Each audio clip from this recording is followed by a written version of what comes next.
مسئلہ یہ ہے کہ یہ جو ڈھنڈورا پیٹتا ہے فدق کا واقعہ فدق کے واقعے میں یہ ہو گیا، دروازہ توڑ دیا گیا جب حضرت فاطمہ رضی اللہ عنہ دربار میں گئیں تو ان کے ساتھ نعوذ باللہ غلط انداز میں بات کی گئی، اس کے بعد بہت ساری خرافات جو کہ یہ لوگ بولتے ہیں۔ یہ اصول کافی کی بات کرتا ہے نا بار بار کہ وہ اصول کافی جو ہے سب سے معتبر بک ہے، اس میں کوئی حدیث بھی جو ہے باقی شیعوں کے نزدیک شاید نہیں ہے لیکن اس کے نزدیک وہ بہت معتبر بک ہے، اور یہ کہتا ہے کہ اس سے زیادہ یعنی کہ اتھینٹک بک کوئی نہیں ہے اہل تشیعوں کی۔ تو میں اسی سے آپ کو آج جو ہے یہ روایت دکھاؤں گا اور پھر میں اس میں آپ کو ثابت کروں گا کہ فدق کا تو ذکر ہی نہیں انشاءاللہ عز و جل۔ اگر دیکھیں اس میں دو صورتیں ہیں، اگر تو وہ روایت اس کے نزدیک من گھڑت ہے، اگر وہ روایت اس کے نزدیک من گھڑت ہے تو اس کا مطلب اصول کافی سے جتنی بھی روایتیں دیتا ہے وہ پھر اس سے بھی بڑی اس کے من گھڑت ہوں گی۔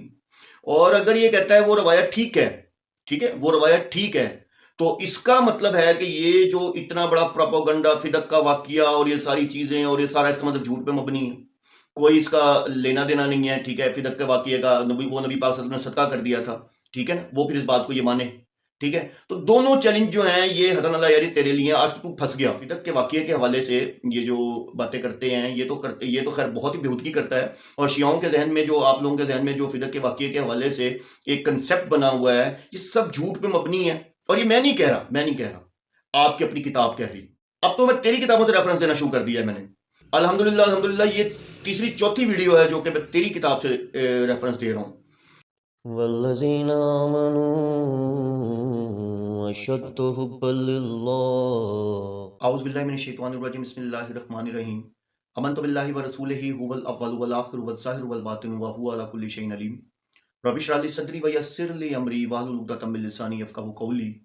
معزز ناظرین، بھائیوں بہنوں بزرگوں، السلام علیکم۔ سلسلہ دجالی فتنوں کے حوالے سے جیسا کہ کافی سارے دجالی فتنوں کو میں ایکسپوز کر چکا ہوں، اور جن میں جو سر فہرست ہے ہمیشہ کی طرح آپ کو بتاتا ہوں وہ حسن اللہ یاری ہے، جو کہ اس وقت سب سے زیادہ امت کو گمراہ کر رہا ہے، اور جس کا اپنا فرقہ اس کو MI6 کا ایجنٹ کہتا ہے، اور نعوذ باللہ معاذ اللہ اس کے عقائد جو ہیں وہ اس درجے کے ہیں کہ نعوذ باللہ معاذ اللہ کہ اس نے اللہ پر بہتان لگایا، اور نعوذ باللہ معاذ اللہ اللہ کی کتاب پر بہتان لگایا، نبی پاک صلی اللہ علیہ وآلہ وسلم پر بہتان لگایا۔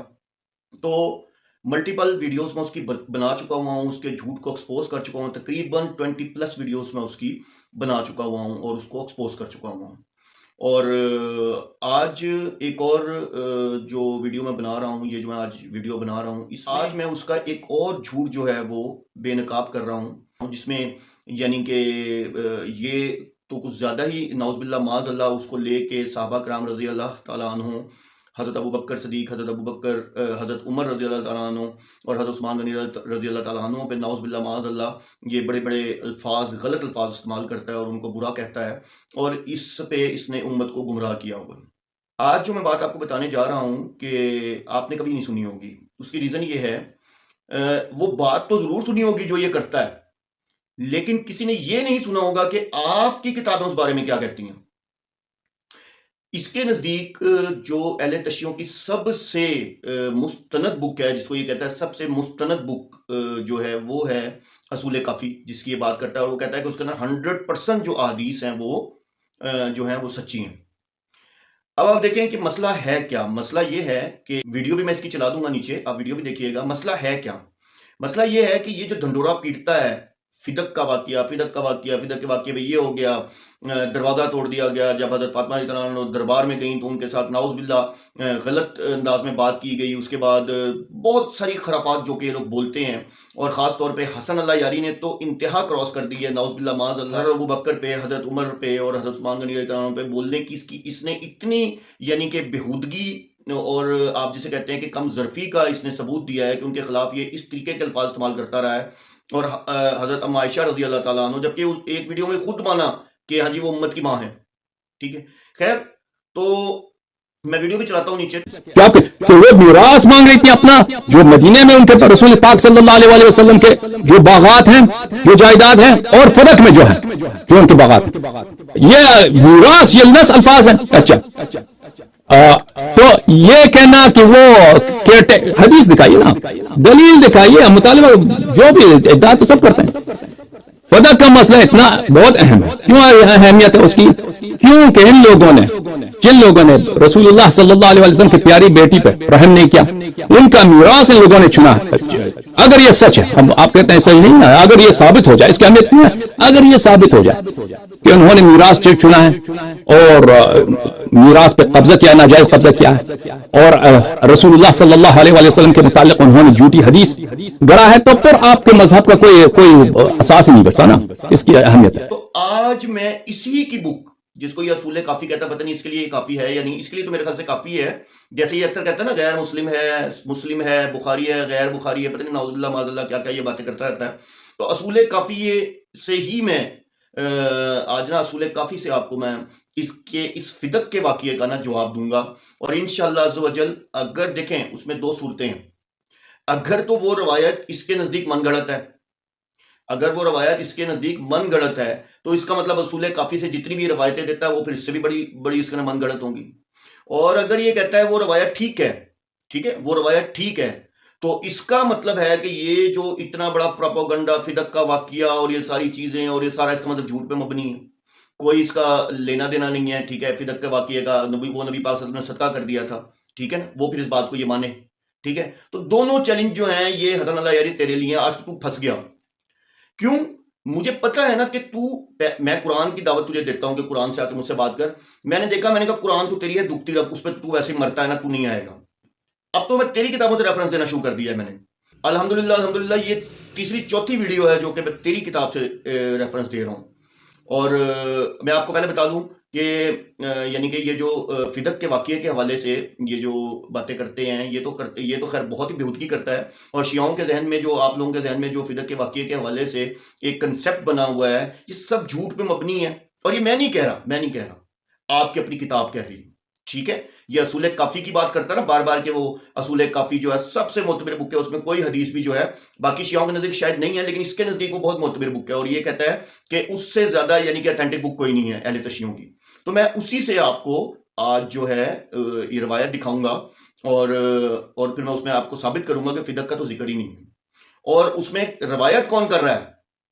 آپ کے چھٹے امام. کون؟ امام جعفر صادق رضی اللہ تعالیٰ عنہ. اب آپ دیکھیں کہ آپ کے چھٹے امام کیا کہتے ہیں. ابھی میں آپ کو بتاتا ہوں. یہ آپ کی اسکرین پر اس ٹائم یہ اصول کافی ہے اور یہ اس کا یہ جو باقاعدہ مکمل باب ہے اس کے اوپر، لیکن یہ جو روایت ہے اس پہ اس کے نیچے نمبر بھی آ رہا ہے. ٹھیک ہے، آپ دیکھ لیجئے گا پوری اسکرین پہ آپ کے نا یہ آ رہا ہے. تو یہ میں پڑھوں گا، آپ کو اس کو ساتھ ساتھ نا دیکھ لیجئے. ابھی بصیر سے روایت ہے جنہوں نے امام جعفر صادق رضی اللہ تعالیٰ عنہ سے سنی، اور انہوں نے کہا کالا ترک رسول اللہ صلی اللہ علیہ وآلہ وسلم فی المتاع سیفا ودرعا واناذة ورحلا وبغلة الشہباء فوارث ذلك کلہ علی بن ابی طالب. اب وہ کیا کہتے ہیں؟ آپ نے دیکھا، آپ کی اسکرین پہ اس ٹائم یہ چل رہا تھا، آپ نے دیکھا کہ اب وہ کہہ رہے ہیں. وہ یہ کہہ رہے ہیں جو نبی پاک صلی اللہ علیہ وسلم نے جو ہے یعنی کہ جو اپنے وراثت میں چھوڑا، اور اس میں تلوار تھی، ٹھیک ہے، زرہ تھی، ٹھیک ہے، اس کے بعد زین تھی جو کہ گھوڑے کے اوپر پہنائی جاتی ہے، ٹھیک ہے، نیزہ تھا، اور ایک خچر چھوڑا جو کہ علی یعنی کہ علی رضی اللہ تعالیٰ عنہ کے پاس تھا. ٹھیک ہے، جو کہ ان کی وراثت میں حضرت علی رضی اللہ تعالیٰ عنہ کے پاس آیا. اب اس میں کہاں ہے فدق؟ کہاں ہے فدق؟ پتہ تو چلے. ڈنڈورا پیٹا ہوا فدق، یہ کر دیا وہ کر دیا، روتے پھر رہے ہیں فدق کے واقعے میں. ذاکر ہیں تو وہ وہاں اس کے اندر فدق کا واقعہ سنا کے نعوذ باللہ صحابہ کو برا بھی کہہ رہے ہیں اور رلا رہے ہیں، ہنسا رہے ہیں. اور یہ حسن اللہ یاری بہت بڑی بیماری، یہ اپنے کمینے پن پہ اترا ہوا، یہ بول رہا ہے فدق کا واقعہ یہ ہو گیا وہ ہو گیا. یار کچھ تو حیا کرو، تمہاری کتاب ہے. اب یہ نہ بولیں کہ نہیں یہ ہو گیا. اب کوئی بیچ کا رستہ نکالنے کی ضرورت نہیں. تیری کتاب سے ریفرنس دے رہا ہوں، اصول کافی، جس کو تو کہتا ہے کہ یہ سب سے تیری معتبر بک ہے اور اس کی کوئی حدیث جو ہے وہ من گھڑت نہیں ہے. تو اب میرا جواب دے دی میری بات کا کہ اگر تو یہ حدیث من گھڑت ہے تو اس کا مطلب تیرے منہ کی کہی ہوئی جتنی بھی اصول کافی سے باتیں وہ ساری من گھڑت ہوئی.